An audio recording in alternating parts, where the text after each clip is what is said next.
Hello guys. Next video में हमने आपको रिवैल्यूएशन अकाउंट का रूल बताया था कि रिवैल्यूएशन अकाउंट का रूल क्या होता है, कैसे रिवैल्यूएशन अकाउंट बनाया जाता है, उसका रूल क्या होता है, इसके बारे में चर्चा किए थे। फॉर्मेट में आप लोगों को बताए थे कि रिवैल्यूएशन अकाउंट का फॉर्मेट कैसे होता है। अभी हम आप लोगों के लिए एक क्वेश्चन लेके आए हुए हैं और इस क्वेश्चन को हम लोग सॉल्व करने वाले हैं और हम बताने वाले हैं आप लोगों को कि रिवैल्यूएशन अकाउंट कैसे बनाया जाता है, पार्टनरशिप एडमिशन में रिवैल्यूएशन अकाउंट कैसे बनाया जाता है। तो चलिए बात करते हैं एग्जाम्पल का। एग्जाम्पल लिए हुए हैं, बोल रहा है कि A B and C are equal partners in a firm. They decided that in future C will get 1/5 share in profit on the date following is their balance sheet. बोल रहा है ए बी और सी तीन partner हैं, वो लोग profit loss को equally बांटते थे, लेकिन भविष्य में सी को है सो 1/5 शेयर के लिए बोल रहे हैं उसको 1/5 शेयर मिलेगा। उनका बैलेंस शीट उस दिन का इस प्रकार से था। कैसे है तो सैलरी क्रेडिटर 87,000, कैपिटल है तीनों का पूंजी दिया हुआ है ए बी सी का 33,000, 22,000 और 11,000, टोटल 66,000। और इधर एसेट्स में दिया हुआ है कैश इन हैंड 10,000, डेटर था 80,000 जिसमें से प्रोविजन 18,000 हो चुका है और टोटल मेरा गुड्स डेटर 62,000 है। स्टॉक है 15,000, मशीनरी है 28,000, लैंड एंड बिल्डिंग है 38,000। टोटल बैलेंस शीट इक्वल करेंगे तो 1,53,000। अब नीचे कुछ कंडीशन दिया हुआ है, क्या बोलता है, due to change in the ratio, मतलब जो रेशियो चेंज किया गया वो लोग का प्रॉफिट लॉस यानी कि फ्यूचर में वो लोग अलग होगा ratio. Further decide that the building भी वैल्यूड 50,000। तो यहाँ पे एसेट्स और लायबिलिटीज का रिवैल्यूएशन किया गया और पता किया गया कि वो लोग क्या हुआ है, यानी कि कुछ एसेट्स में इंक्रीज हुआ डिक्रीज हुआ है। तो जैसे the building bye valued at 50,000 हुआ है, यानी कि बिल्डिंग का वैल्यू कितना हो गया है 50,000 बढ़ गया है। Stock to be reduce 3,000, provision for doubtful डेब्ट to be reduce 3,000 and machinery be valued at 25,000। Prepare revaluation account. आपको यहाँ पे रिवैल्यूएशन अकाउंट बनाना है। रिवैल्यूएशन अकाउंट का चलिए फॉर्मेट बनाते हैं, बहुत ही आसान है revaluation account banana.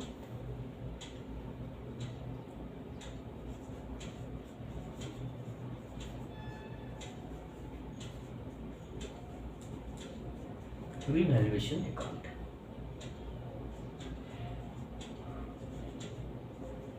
Solution.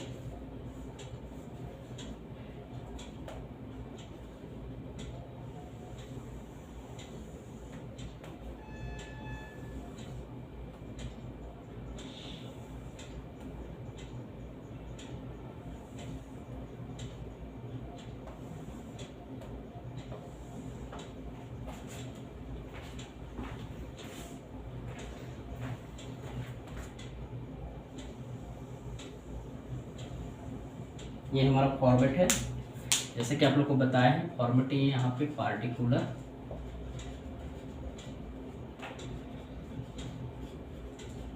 Amount,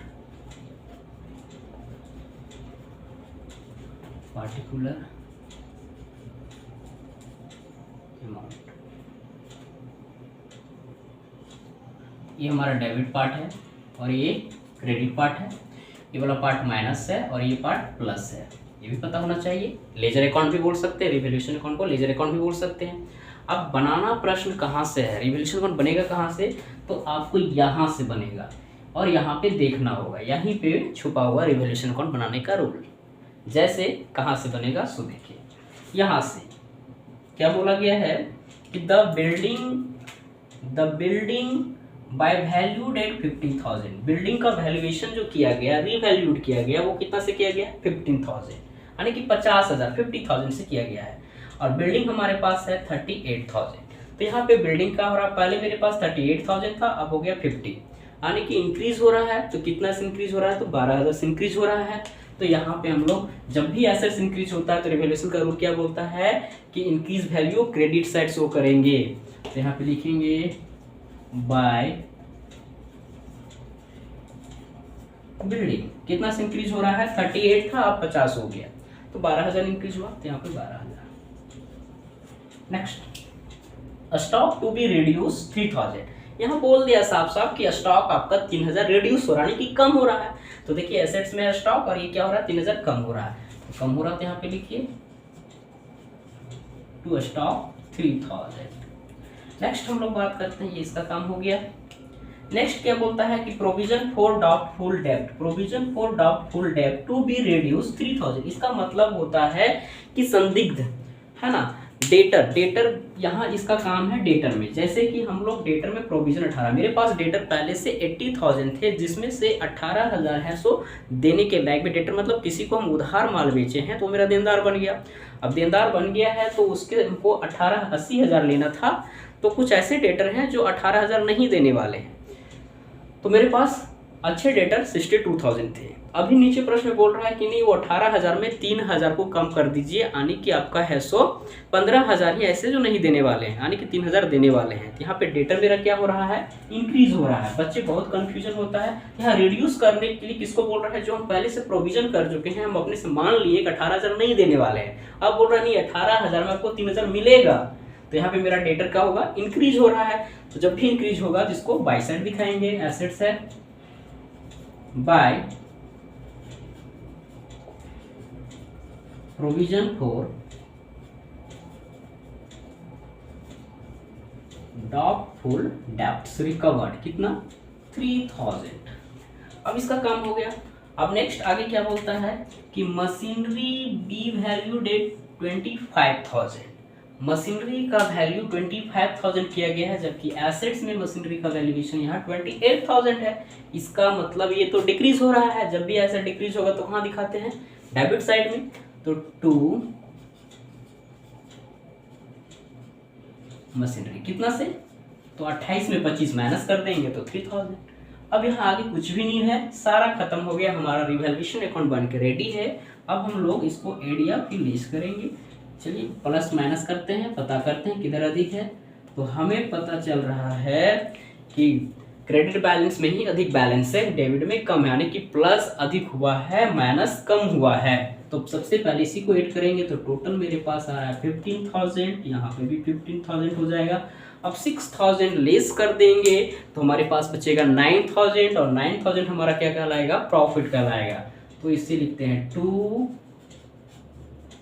profit on revaluation transfer to partners capital account. कौन कौन पार्टनर हमारे पास, ए और ए बी सी। किस रेशियो में डिवाइड करेंगे, तो ऑल रेशियो में। तो ऑल रेशियो हमारे पास क्या बोल रहा है कि ए और बी कैसे पार्टनर हैं, इक्वल इक्वल। ए और बी इक्वल इक्वल पार्टनर कहने का मतलब ए बी सी 1:1:1, यानी कि 1/3 1/3 1/3। तो 9,000 मेरे पास प्रॉफिट हो रहा है। कैसे प्रॉफिट पता करेंगे, इस 6,000 को 15,000 में माइनस कर देंगे तो हमें पता चल जाएगा 9,000। यहाँ पे वैल्यू जो आएगा कितना का कमी है, 9,000, वो क्या कहलाएगा, प्रॉफिट कहलाएगा। अब प्रॉफिट हो गया। अब प्रॉफिट को इक्वली बांटना है, तो 9,000 को अगर 3 बार डिवाइड करेंगे तो कितना कितना मिलेगा, 3,000 मिलेगा। 3,000 3,000 3,000। ये हमारा रिवैल्यूएशन अकाउंट है। हमारा यहाँ पे रिवैल्यूएशन अकाउंट बनके कंप्लीट है। आई होप आप लोग को समझ में आ रहा है। ठीक है।